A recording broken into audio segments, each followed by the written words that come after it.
আমি বললাম, আগে আমার দুটো ফল খেয়ে নাও। আমার স্বামী যাওয়ার পর থেকে এই ফল কেউ খায়নি, কেউ ধরে দেখেনি।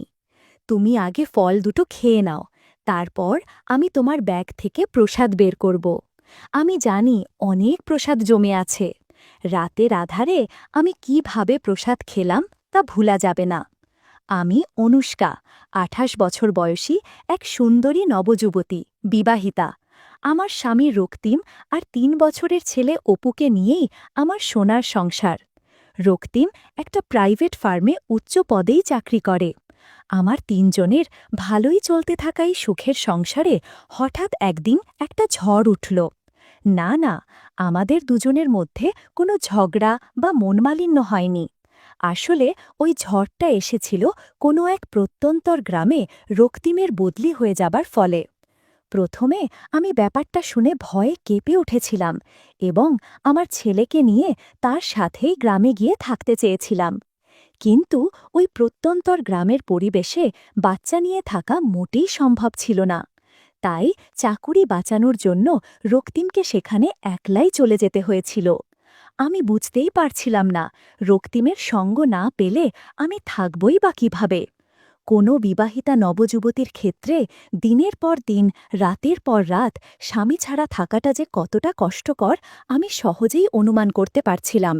এবং এক রাত্রে আমি রক্তিমকে বলেই ফেলেছিলাম, রক্তিম, তুমি রাতের পর রাত আমার থেকে দূরে থাকলে আমি কিভাবে নিজেকে শান্ত রাখব বলতে পারো?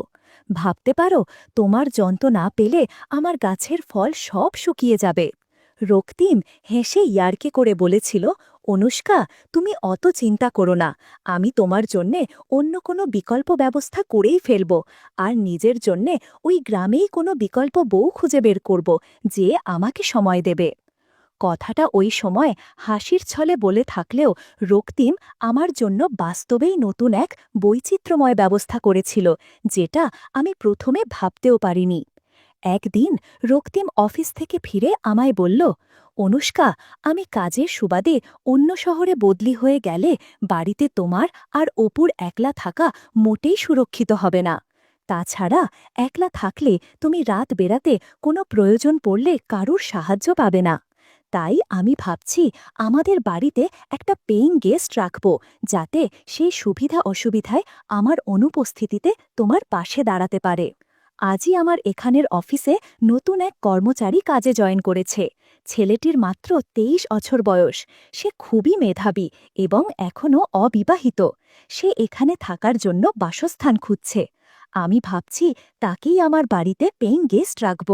ছেলেটি বয়স হিসাবে আমাদের দুজনের চেয়েই ছোট, তাই সে পেইং গেস্ট থেকে আমার অনুপস্থিতিতে তোমার ছোট ভাই হিসাবেও যে কোনো দরকারে তোমার পাশে থাকতে পারবে। আমাদের বাড়ির সামনের দিকের ঘরটিতে, যার সাথে লাগোয়া টয়লেট আছে, ওই ছেলেটির থাকবার ব্যবস্থা করব। খাওয়া দাওয়ার সময় সে সামনের দরজা দিয়ে বেরিয়েই আমাদের ডাইনিংয়ের জায়গায় চলে আসবে, কারণ আমাদের প্রাইভেসির জন্য বাইরের ঘর এবং আমাদের শোবার ঘরের মাঝের দরজাটা বন্ধ রাখব। আমি রক্তিমের প্রস্তাব মেনে নিয়েছিলাম। পরের দিন সন্ধ্যায় রক্তিম অফিস থেকে ফেরার সময় সেই ছেলেটিকে সাথে নিয়ে এলো।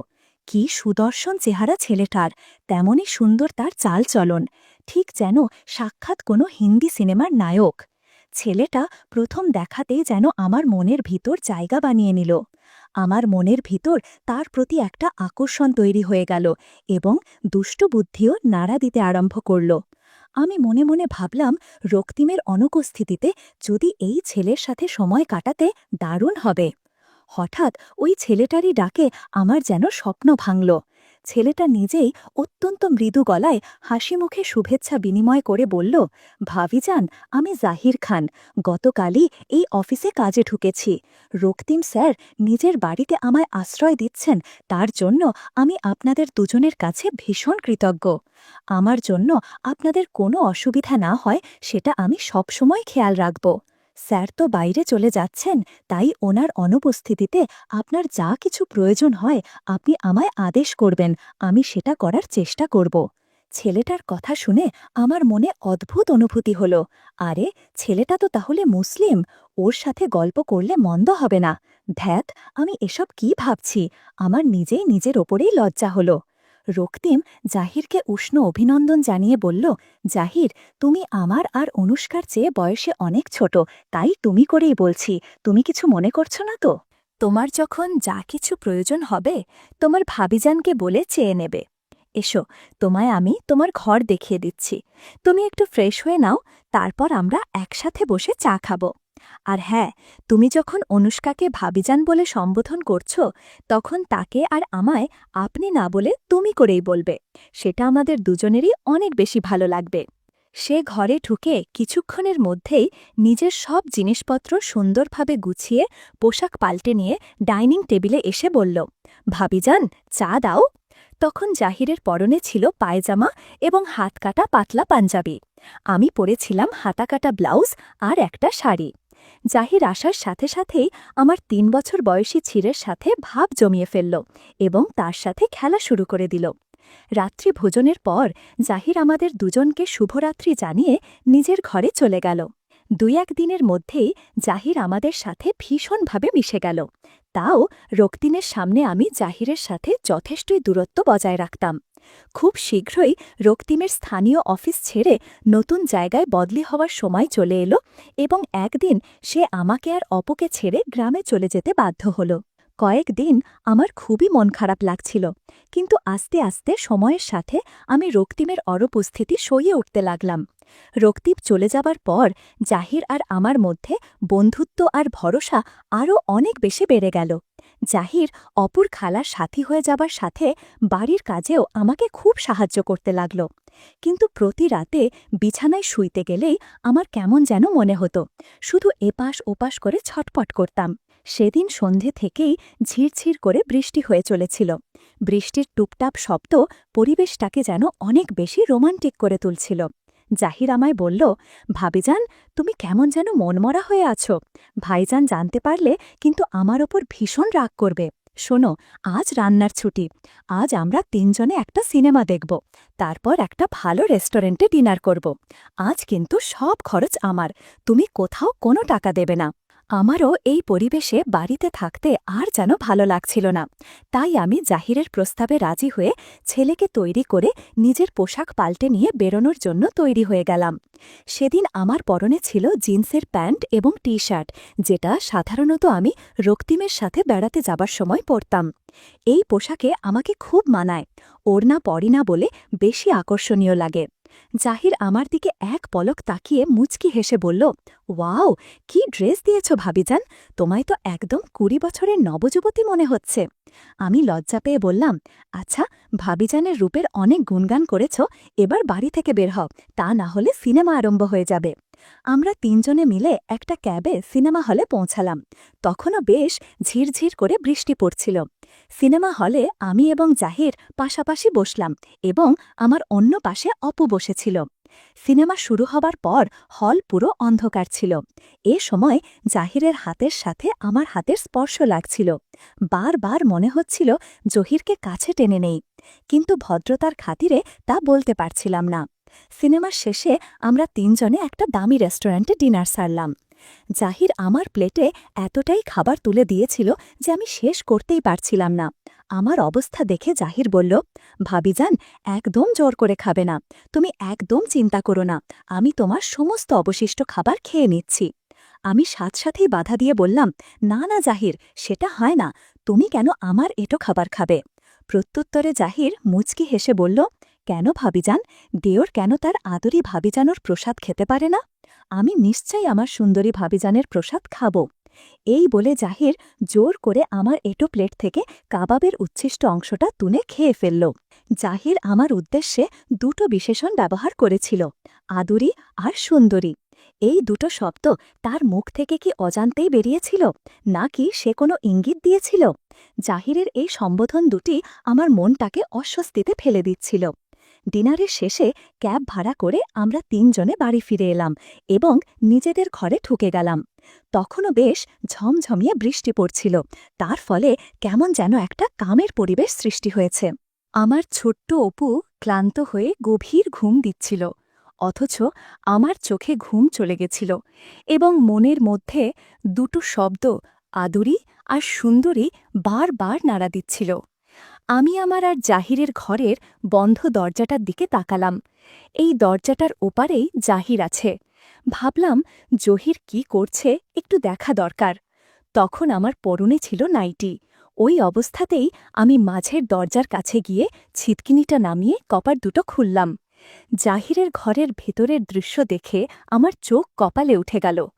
জাহিরের ল্যাপটপটা চলছিল। ল্যাপটপের স্ক্রিনে আমার ফেসবুকের প্রোফাইল ছবিটা ভাসছিল, আর জাহির সেই দিকে তাকিয়ে অদ্ভুত আচরণ করছিল। আমি আর চুপ করে দাঁড়িয়ে থাকতে পারিনি। গুটি গুটি পায়ে এগিয়ে গিয়ে আমি জাহিরকে বললাম, জাহির, তুমি একবারও মুখ ফুটে তোমার মনের কথাটা আমায় বলতে পারলে না? জাহির আমার সহসা আক্রমণে পুরো ভ্যাবাচাকা খেয়ে ভীষণ ভয় পেয়ে সাথে সাথেই নিজেকে গুছিয়ে আমতা আমতা করে বলল, না না ভাবিজান, তুমি কিছু মনে করো না, আর ভাইজানকেও যেন এ বিষয়ে কিছু বলো না। প্লিজ তুমি আমায় ক্ষমা করে দাও, আমি আর কোনোদিন এমন করব না। আমি মুচকি হাসি দিয়ে বললাম, শোনো, প্রথমত এই সময় আমি তোমার মুখ থেকে ভাবিজান শুনতে চাই না, অনুষ্কা শুনতে চাই। দ্বিতীয়ত, আজ আমি সিনেমা হলে তোমার পাশেই বসেছিলাম। তুমি অন্ধকার থাকা সত্ত্বেও আমার কানে কানে তোমার মনের ইচ্ছেটা বললে না কেন? তুমি যদি আমায় এতটুকুও জানাতে তাহলে মাই আর বাধা দিতাম না, কিন্তু কেন আর কিসের ভয়ে তুমি আমার দিকে একটাও পা এগুতে পারলে না? শোনো, তুমি যেটা ছেলে হয়েও বলতে পারলে না, আমি মেয়ে হয়েই বলছি। আশীর্বাদের প্রসাদ আমি নিতে চাই। এই প্রসাদ পেলে আমি নিজেকে ভাগ্যবতী মনে করব। তাও জাহির আমায় বলল, না না অনুষ্কা, এটা ঠিক হবে না, ভাইজান জানতে পারলে আমায় শেষ করে দেবে। আমি বিদ্রুপ করে বললাম, ওহ, ভাইজান মানে রক্তিম, সে তো এখন ২০০ কিলোমিটার দূরে আছে, সে ১ মাসের আগে আসতেও পারবে না। আর আমি এতটা বোকা নই যে তাকে ফোন করে তোমার আমার সম্পর্কটা জানাবো। তুমি শুধু গাছের ফল খাবে আর আশীর্বাদ করবে, আমি তোমার আশীর্বাদের প্রসাদ নিতে চাই। বন্ধুরা, তোমরা বুঝেছ তো কিসের কথা বলছি? আমার কথা শুনে জাহিরের ভয়ে কমে গিয়ে মুখে হাসি ফুটল। বললাম, আগে দুটো ফল খেয়ে নাও। রক্তিম যাওয়ার পর থেকে এই ফল কেউ খায়নি, কেউ ধরে দেখেনি। তুমি আগে ফল দুটো খেয়ে নাও, তারপর আমি তোমার ব্যাগ থেকে প্রসাদ বের করব। সেদিন রাতে জহির ঘণ্টাখানেক আশীর্বাদ করেছিল আর অনেক প্রসাদ দিয়েছিল। আমি জহিরকে বললাম, আজকের মতো এখানেই থাক, আবার কাল আশীর্বাদ করো, কেমন? পরের দিন ভোরে আমি যখন উঠলাম, জানালার ফাঁক দিয়ে কোমল আলো ঘরে ঢুকছিল। ঘড়ির কাঁটা তখন ৬টা ছুঁই ছুঁই, কিন্তু আমার ঘুম ভাঙল অনেক আগেই, কারণ রাতের স্মৃতি যেন এখনও বুকের ভেতরে কাঁপছিল। জাহির তখনও পাশের ঘরে, আমি জানতাম, তবুও মনে হচ্ছিল সে আমার খুব কাছেই আছে। রান্নাঘরে ঢুকে চা বসালাম। কাপে ধোঁয়া ওঠা চা ঢালতে ঢালতে আমার মনে হচ্ছিল আজকের দিনটা যেন সাধারণ হবে না। গত রাতের কথা ভেবে আমার ঠোঁটের কোণে অজান্তেই হালকা হাসি ফুটে উঠছিল। কিছুক্ষণ পর জাহির ঘরে এলো, মুখে এক অদ্ভুত লাজুক কিন্তু উজ্জ্বল হাসি। আমি চা এগিয়ে দিয়ে মজা করে বললাম, কি হলো, ভোরবেলা এত চুপচাপ কেন? সে লাজুকভাবে নিচে তাকিয়ে শুধু বলল, অনুষ্কা, আমি ভাবিনি তুমি আমায় এতটা সাহস দেবে। আমি মিষ্টি গলায় বললাম, সাহস তো আমি শুধু শুরুতে দিলাম, বাকিটা তোমার নিজের ভেতরের শক্তি। আমার কথা শুনে তার চোখে একটু উজ্জ্বলতা এলো।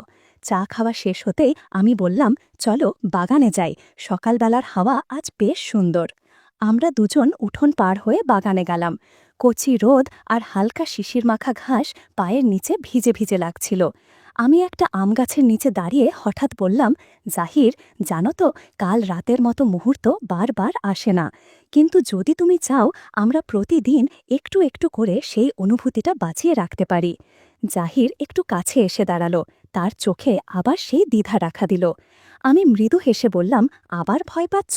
ভয় পেও না, আমি আছি। তারপর আমি একটা আম ছিঁড়ে এনে তার হাতে দিলাম, বললাম, দেখো, এই ফলের মতোই জীবনটা মিষ্টি হতে পারে যদি আমরা চাই। জাহির আমটা হাতে নিয়ে আমার চোখে তাকাল, আর সেই মুহূর্তে তার ভেতরের বাঁধন যেন খুলে গেল। আমরা দুজনেই গাছের ছালায় বসে গেলাম। হাওয়া বইছিল, চারপাশে শুধু পাখির ডাক আর আমাদের দুজনের নিঃশ্বাসের শব্দ। আমি তার কাঁধে মাথা রাখলাম। আমি ফিসফিস করে বললাম, জাহির, গত রাতে তুমি আমায় যে আশীর্বাদ দিলে সেটা শুধু শুরু। আমি চাই প্রতিদিন তুমি নতুন করে আমায় সেই প্রসাদ দাও। এতে আমিও ভাগ্যবতী হব, তুমিও শান্তি পাবে। জাহির কোনো উত্তর দিল না, শুধু আমার হাত শক্ত করে ধরে রাখল। তার চোখে স্পষ্ট ছিল সে আজ নিজের ভেতরের ভয়টা পুরোপুরি হারিয়েছে। বাকি দিনটা যেন অন্যরকম হয়ে গেল। আমরা দুজন কাজের ফাঁকে ফাঁকে চোখাচোখি করছিলাম, ছোট ছোট ইঙ্গিতে একে অপরকে বুঝিয়ে দিচ্ছিলাম। সন্ধ্যা নামতেই আমার ভেতরে আবার অদ্ভুত এক প্রতীক্ষা তৈরি হল। আজ রাতটা অন্যরকম হবে।